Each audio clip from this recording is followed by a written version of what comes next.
Hello everyone, नमस्ते and Ram Ram सबैजनालाई। Welcome back to my mini blog साथीहरू। आई होप सबैजना सन्चै हुनुहुन्छ होला। म पनि एकदमै सन्चै छु। अनि साथीहरू, आजको दिन हजुरको कसरी बित्यो? मेरो चाहिँ यसरी बित्यो हेर्नु साथीहरू। बिहानै यस्तो पानी परेको थियो आज रातभरि। ओ माई गड, हाम्रो छतभरि त पानी जम्मा भएर स्विमिङ पुल खेल्ने जस्तो भइसकेको थियो साथीहरू आज त। अनि साथीहरू, म चाहिँ लागे रुम सफा गर्न। अनि बिहानको कामै त्यही हो नि त, रुमहरू सफा गर्ने, मिलाउने, झाडु पोछा लाउने, यताउता होइन। बिहानको टाइममा चाहिँ अलि बिजी भइन्छ कि साथीहरू, त्यही भएर भिडियो बनाउनु नि खासै मन लाग्दैन। अनि आज चाहिँ यसो बनाऊँ भने आज चाहिँ यसो टाइम मिलाएर बनाएको नि। यो भिडियो बनाउन पनि कम्ताको मेहनत लाग्यो साथीहरू। उताबाट कुर्सी लिएर आउने, अनि त्यसमा सामान राख्ने, सामानमा पनि मोबाइल अड्डाउने कसरी, भरै कति गाह्रो हुन्छ यो भिडियो बनाउन। हो साह्रै गाह्रो हुने रहेछ। त्यही माथि अब भोइस कभर गर्नु पर्यो। भोइस कभर अहिले यति बेला कति बज्यो? 10:30 बज्न लागिसक्यो होला सायद। त्यति बेला भोइस कभर गर्नु पर्यो, नत्रखेरि बिहानदेखि गराएको भिडियो वेस्ट जान्छ नि साथीहरू। अब के गर्ने, कन्टेन्ट क्रिएटर बन्नु पर्यो नि त, फेरि डिस्काउन्ट होला नि।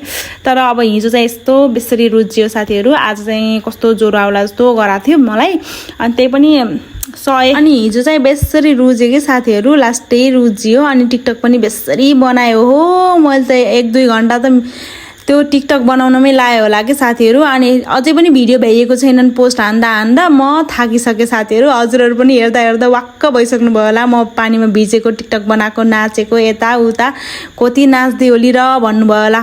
अब यस्तै हो हेर्नु, पानी परेको देख्ने बित्तिकै रमाउन मन लागिहाल्छ। यस्तो थकेला हेर्नु, पसिना भयो हेर्नु न।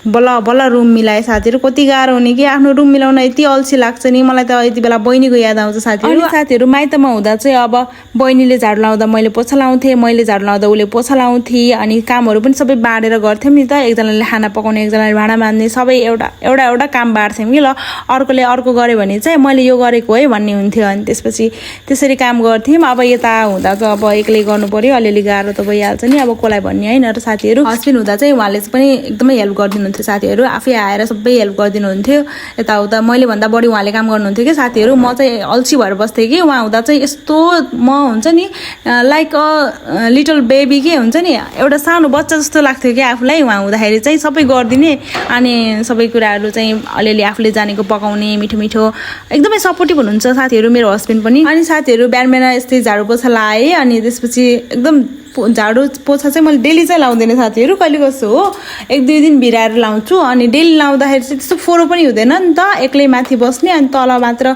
मम्मी बाबा अनि अरू फ्यामिलीहरू बस्नुहुन्छ। अनि यो चाहिँ बाजेको रुम हो साथीहरू। बाजेको रुम चाहिँ डेली सफा गर्नुपर्छ, किनभने चाहिँ फोहोर हुन्छ नि त अलिअलि। सधैँ हामी गइन्छ भित्र बाहिर यताउता गरिन्छ, अनि फोहोर हुन्छ कि साथीहरू। यहाँ चाहिँ डेली सफा गर्नुपर्छ। अनि यो चाहिँ हाम्रो पल्सर बाइक हो साथीहरू। कहिले कसो मैले नि लिएर हिँडिदिन्छु।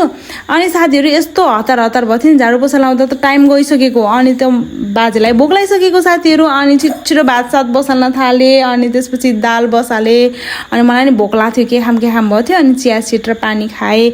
बिहान हिजो साँझै भिजाएको थिएँ कि मैले चिया सिड। अनि एउटा बेलौती थियो, अनि त्यो पनि काटेर खाएँ। अनि बाजेको लागि चाहिँ त्यही उम्रेको च्याउ थियो कि, हाम्रो परालमा उम्रिन्छ। अनि त्यसपछि यो दाल बसालेँ। अनि साथीहरू, च्याउ त एकदमै थोरै थियो नि त। अनि के गरौँ भन्दाखेरि केरामक साग भन्छ कि, यो फेरि थारू भाषामा केरामक साग भन्छ। अनि साथीहरू, त्यो साग चाहिँ मजाले धोएर लिएर आएँ। अनि मजाले केलाएँ। अनि त्यसपछि अलिकति धेरै हुन्छ नि त, अनि सब्जी धेरै खानुहुन्छ कि बाजेले चाहिँ। अनि भात पनि पाक्यो। अनि मैले चाहिँ थोरै तेल राखेर, लसुन फुराएर, अनि त्यसमा चाहिँ थोरै जिरा पनि राखेर, अनि मजाले साग र अनि यो च्याउ मजाले भुटेँ कि, पट भुटेँ। अनि मजाले पानी पनि निस्क्यो। अनि त्यसपछि अलिकति सुकाउने गरी मजाले भुटेँ कि। धेरै मसला खानुहुन्न बाजेले, एकदम जस्तै हुन्छ नि बिमारीलाई कसरी पकाइन्छ सादा टाइपको के हो त्यस्तो खानुहुन्छ। अनि घिउमा चाहिँ मजाले मैले दाल यस्तो मजाले फुराइदिएँ नि, त्यसलाई मैले झान दिएँ कि। अनि यस्तो मिठो भयो थियो हेर्नु साथीहरू। मैले त थोरै राखेर मैले नि खाएको। मैले त दाल यस्तो मनपर्छ नि त, यो कालो दाल हो कि। अनि आज त बेसरी खानुभयो बिहान चाहिँ। अनि साथीहरू, मैले चाहिँ बाजेको लागि भात अनि दाल, अनि त्यसपछि साग लगाएपछि चाहिँ अनि दिउँसोतिर नास्ता चाहिँ के खाम भयो थियो नि त। अनि बेलौती काटेर दिएँ। अनि साथीहरू, हाम्रो काली चाहिँ आज नुहाइ थिएँ। यस्तो राम्री देखिए हेर्नु न, स्किन ओ माई गड टलक्क टल्केको कि। अनि साँझ के पकाउने भएर मेरो त दिमाग फुस्केको थियो कि। अनि जहिले यस्तै हुन्छ कि, जहिले साँझ बिहान के पकाउने अब बारीभरि सब्जी हुन्छ, त्यही पनि के पकाउने हुन्छ कि। अनि त्यसपछि मैले चाहिँ पोइको साग टिपेर लिएर आएँ कि साथीहरू। यसलाई पोइको साग भन्छ। पोइको साग कस्तो पोइको साग भन्नु होला होला नि अब यो थारू भाषामा पोइको साग भन्छ अब पोइको साग अब नाम थाहा छैन अनि त्यसपछि पोइको साग लिएर आएर अनि आलु मिसाउने भनेर अनि त्यसपछि आलु काटेर मजाले धोएँ अनि त्यसपछि चामलहरू पनि धोएँ अनि आज चाहिँ बटुलीमा पकाएको कि साँझ चाहिँ मैले बटुलीमा पकाउँछु अनि मजाले आलु सर्लक्क मैले भुटेँ अनि भुटेर चाहिँ त्यसमा पोइको साग राखिदिएँ अनि पोइको साग पनि कस्तो मिठो हुने रहेछ कि साथीहरू मैले नि आज खाएको अनि यसरी पकाउँदाखेरि मिठो हुने रहेछ अनि सर्लक्क अरहन हालिदिएँ कि अरहन भनेको यो चाहिँ चामलको पिठो पानी हालेर मजाले घोलेर अनि यसमा हालिदिने कि अनि यस्तो मजाले पाक्छ नि यति मिठो भएको थियो नि साथीहरू जे पकाउँदाखेरि मिठो हुने के भएको यामा म त यसरी खायो भने त मोटाउँछु साथीहरू आज मैले 2 थाल भात खाएको ए बरे लौका पनि मिठो हुन्छ साथीहरू म त पहिला लौका खाँदै खान्थेन हेर्नु साथीहरू यहाँ चाहिँ मजाले आजै हाम्रै बारीमा फलेको थियो कि यो लौका फेरि गोलो खाले लौका हो कि अनि त्यसपछि यस्तो मजाले पाक्यो अनि मिठो भएर आज त अनि ठ्याक्कै बहिनीहरू पनि आइसक्नु भइरहेछ कि देउपुरबाट भोलि गुर्ही हो नि त गुर्ही पर्व अनि त्यसको लागि चाहिँ लेहङ्गा सेङ्गा ल्याएर राख्नु भइरहेछ कि अनि त्यसपछि अब भोलि पनि हामी जाने हो कि के अरे गुर्ही अस्राउन जाने हो कि गुर्ही अस्राउने मैले भोलि तपाईँहरूलाई देखाउँछु है कसरी अस्राउने भनेर अनि साँझ चाहिँ पानी पनि परिरहेको थियो अनि त्यसपछि बाजेलाई भात दिएर हामीले चाहिँ यसरी मजाले गफ गरिरहेको थियौँ कि अनि मजा यसरी भेट भयो भने त मजाले अनि साथीहरू सबैजना मिलेर बेरी खायौँ बेरी भनेको चाहिँ हाम्रो साँझको खानालाई बेरी भन्छ के थारू भाषामा अनि साथीहरू आजलाई यति नै thank you for watching guys see you soon